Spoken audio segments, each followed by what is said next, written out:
Et on termine avec Fenêtre sur l'emploi pour parler des salariés. Alors, un salarié sur 3 menace de démissionner, issu d'un baromètre dont on va parler avec Juliane et Elbise, cofondatrice de TIL, et vous adressez sur votre plateforme tous les enjeux liés à la santé mentale. Je résume bien Tout à fait.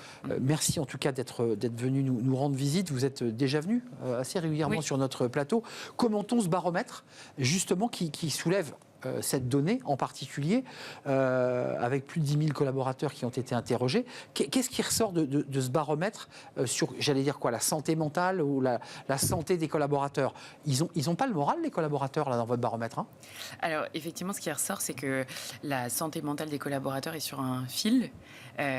Si on prend l'indice de l'OMS, donc l'indice qui s'appelle le WHO5, on est à 49 sur 100, sachant que l'OMS fixe à 50 un seuil de santé mentale qu'on dit au-delà, en deçà, on est sous-optimal. Donc on est plutôt dans un seuil sous-optimal. Et vous citiez donc 34% des collaborateurs, collaboratrices qui ont pensé à quitter leur entreprise pour des raisons liées à leur santé mentale. On peut citer aussi un autre chiffre qui interpelle, 41% des collaborateurs et des collaboratrices qui ne se sentent pas motivés pour travailler de manière productive.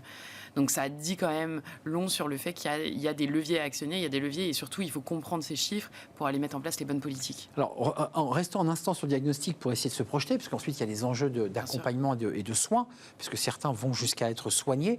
20% des salariés étaient à risque de dépression et 37 déclaraient ne pas avoir un niveau de stress acceptable au travail. Donc certains se sentaient impactés, 20% dépression.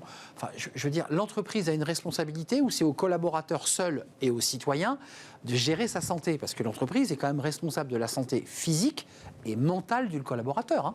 Bien sûr, alors la responsabilité, il y a une responsabilité évidente de l'entreprise qui est définie par le Code du travail, qui est effectivement l'article que vous citez, qui dit que l'employeur a une obligation de résultat quant à la sécurité, la santé mentale et physique, de ses salariés. Ça, c'est une chose. Il y a aussi un enjeu qui est individuel, qui est de se dire comment est-ce qu'on peut être le mieux équipé ou le mieux équipé, le mieux renseigné, etc.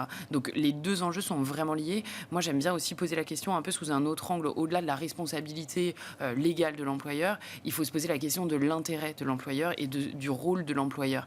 Et dans ce cas-là, on regarde les choses un petit peu différemment. Ce qu'on sait, c'est qu'il y a un coût qui est bien réel de la santé mentale porté par l'employeur, qui s'explique par l'absentéisme, première cause d'absentéisme en France liée à la santé mentale, le turnover dont on parlait, 34% des collaborateurs qui pensent quitter leur entreprise pour une raison liée à la santé mentale. Donc vous nous dites que c'est pas au moment où on publie les résultats RPS qu'il faut s'intéresser aux enjeux de santé mentale. Il faut les traiter bien en amont. Bien sûr.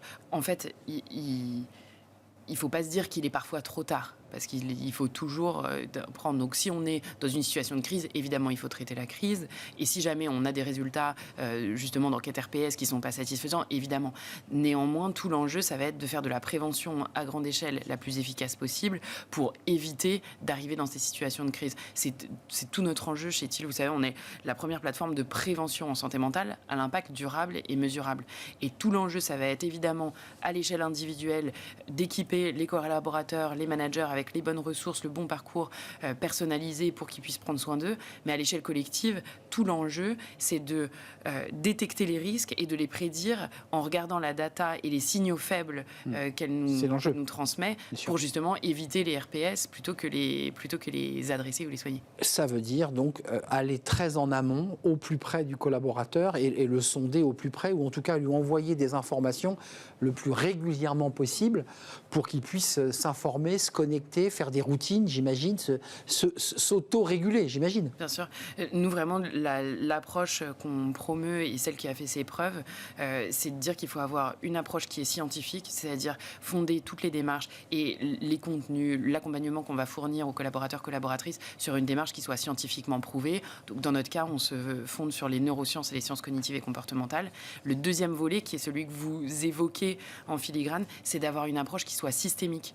Systémique, ça veut dire on est à l'échelle de l'individu, on accompagne avec un parcours personnalisé, la possibilité de prendre rendez-vous avec des psychologues ou des coachs si besoin, mais aussi les managers et aussi et parfois surtout la culture d'entreprise et les pratiques managériales. Et là, vous réengagez, en tout cas, vous repluguez le collaborateur dans son environnement. Merci Julia Néel-Bis d'être venue nous rendre visite. Un baromètre et puis des actions concrètes portées par TIL. Vous en êtes la cofondatrice, la CEO, comme on dit dans le jargon de l'entreprise. Merci de nous avoir rendu visite, c'est un vrai plaisir. On termine et l'émission est terminée.